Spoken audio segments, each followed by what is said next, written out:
ज्योतिषियों का आगमन। हालेलुया। हम हमारे भविष्य को बताने के लिए किसके पास जाते हैं? ज्योतिषी के पास हम जाते हैं।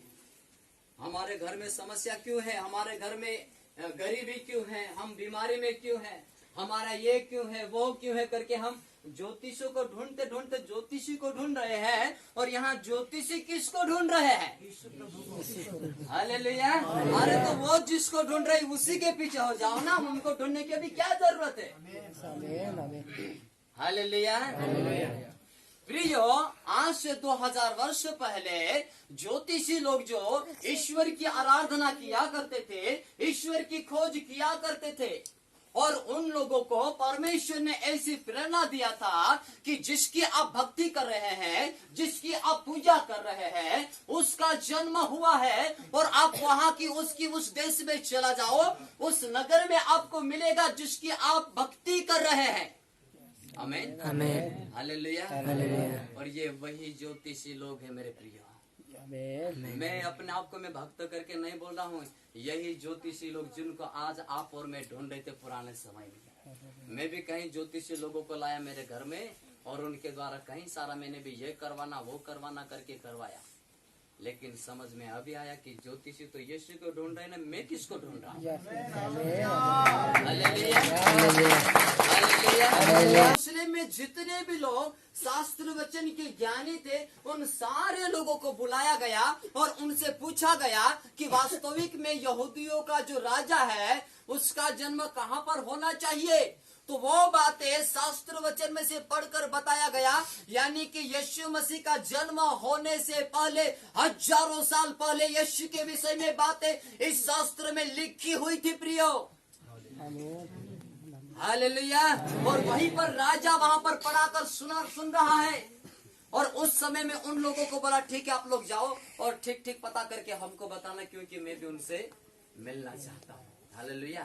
और यही ज्योतिषी लोग जाते हैं यीशु के पास, और यीशु मसीह के पास जाकर दंडवत करते हैं। जिस ईश्वर की भक्ति कर रहे थे, जिस ईश्वर की पूजा कर रहे थे, जिस ईश्वर की आराधना कर रहे थे, उस ईश्वर को इन लोगों ने देखा नहीं था, लेकिन अभी पहली बार इनका उस ईश्वर से मुलाकात हुआ है। हालेलुया। और प्रियो, सोना एक उस अधिकार को दर्शाता है। राजा ताकतवर है। इस संसार में हम कुछ भी चीजें लेते हैं तो सोना मान के चलो कि सबसे बढ़कर चीजें होती हैं, और सोने के लिए हम बहुत कुछ मेहनत करते, परिश्रम करते। आमीन। और इन लोगों ने, ज्योतिषी लोगों ने सोना भेंट चढ़ाया, यानी कि वो राजाओं का राजा है। आमीन। और राजाओं का भी राजा है यीशु मसीह। आमीन। ये सोना राजा को दर्शाता है। और लोभान किसको जलाकर धूप दिया जाता है? किसी को नहीं मालूम? लोभान ईश्वर को धूप दिया जाता है। जो खुदा हमें बनाने वाला है उसको हम अगरबत्ती लगाते, किसको लगाते थे? ईश्वर को ही ढूंढ रहे थे ना उस जमाने में। हालेलुया। लोभान ईश्वर की ही वेदी के ऊपर जलाया जाता है ना, तो वही लोभान यहाँ पर लाए हैं, क्योंकि वही ईश्वर का ईश्वर वहां पर आ चुका है। हालेलुया। यह लोभान ईश्वर को दर्शाता है मेरे प्रियो, और गंधरस उसकी मृत्यु को दर्शाया गया है, यानी कि जन्म लेते ही ये बातें। Hallelujah, hallelujah. तो मेरे प्रियो, आज जो 25 दिसंबर है, पूरी दुनिया यीशु मसीह के जन्मदिन को मना रही है। पूरी दुनिया, सिर्फ भारत में इतना नहीं है मेरे प्रियो, पूरी दुनिया। क्यों? क्योंकि वो पूरी दुनिया को बनाने वाला है।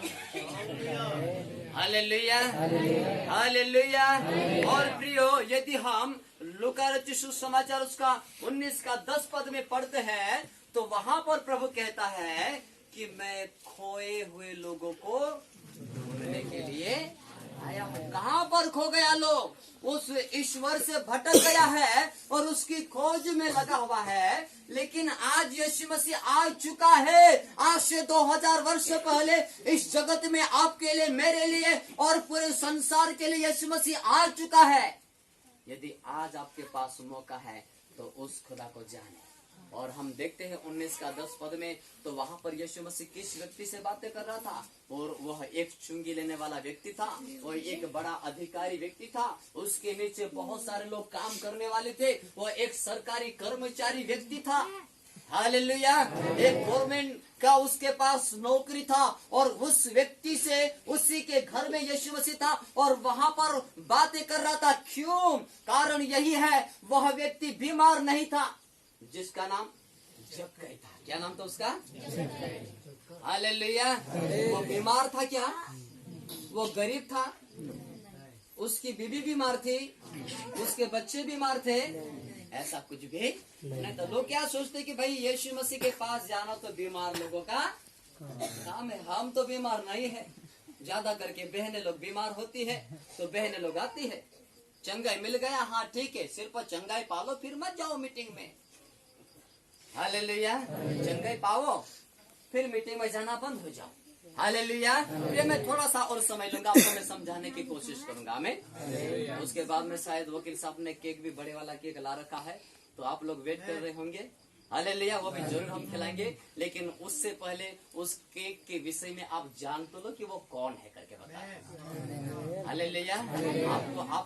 आप सोचिएगा और घर जाके भी विचार कीजिएगा कि वास्तविक में हमें यीशु को ग्रहण करना चाहिए या नहीं।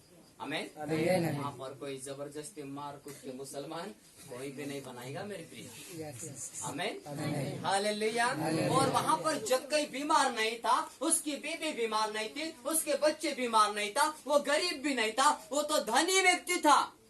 और वह उस जमाने के लोगों में, उनकी नजर में वो सरकारी कर्मचारी कौन सा ईमानदार आता है मेरे प्रिय? बहुत सारे ईमानदार भी होते हैं, परंतु बहुत सारे लोग ईमानदार नहीं होते हैं। हालेलुया।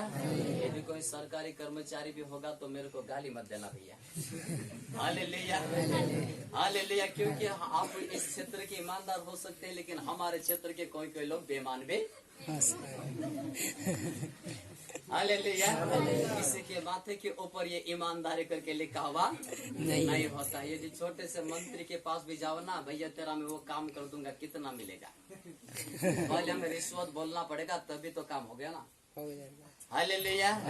और हम रिश्वत नहीं देंगे तो कुछ भी काम होने वाला नहीं है। तुम्हारा कुटीर आया है क्या? हाँ आया है, तो इतना पहले जमा करना पड़ेगा भैया, मैं करवा दूंगा जल्दी से। हालेलुया। मैं तुम्हारा कुटीर नहीं बांट रहा हूँ। हालेलुया। ये एक सरकारी कर्मचारी व्यक्ति था और ये मनुष्य की नजर में पापी व्यक्ति था, और उन बातों को ये जानता था कि वो तो पवित्र परमेश्वर है। अरे उसने तो जन्म के अंधे को आंखें दिया है, वो तो 4 दिन के मरे हुए मुर्दे को उस शमशान घाट में से बाहर निकाल कर लाया है। वो तो एक व्यक्ति जिसकी 12 साल की बेटी थे, उस मरी हुई बेटी को जिंदा करके दिखाया। एक विधवा थी जिसका जवान बेटा मर चुका था, उसकी जवानी में ही वो मर चुका था, उसके पास जिंदगी जीने का जो आसरा था वो भी खत्म हो चुका था प्रियो। हालेलुया। और उस समय में वो रो रही थी, वो चिंता में थी, वो खूब रो रही थी, चिल्ला रही थी। उसी समय में यीशु मसीह जाता है और उसके बेटे को जीवित किया। ऐसी कई सारी बातों को इस व्यक्ति ने सुना होगा, इसी कारण ये यीशु को देखने की कोशिश कर रहा था। क्या कर रहा था ये? मैं देखूं तो सही कि वो कैसा आदमी होगा। हो सकता है अभी मान के चलो 10-15 मिनट पहले आप लोगों ने सोचा होगा कि यार मनोहर भाई कौन सा वाला होगा। जो पहली बार आए हैं ना, उन लोगों ने सोचा होगा कि मनोहर कौन से वाला है, कौन से वाला है। सभी तरफ आपकी आंखें। एक भाई मेरे को महाराष्ट्र से देखने के लिए आया था, मेरे से मिलने के लिए कि मनोहर भाई कैसा है करके। जब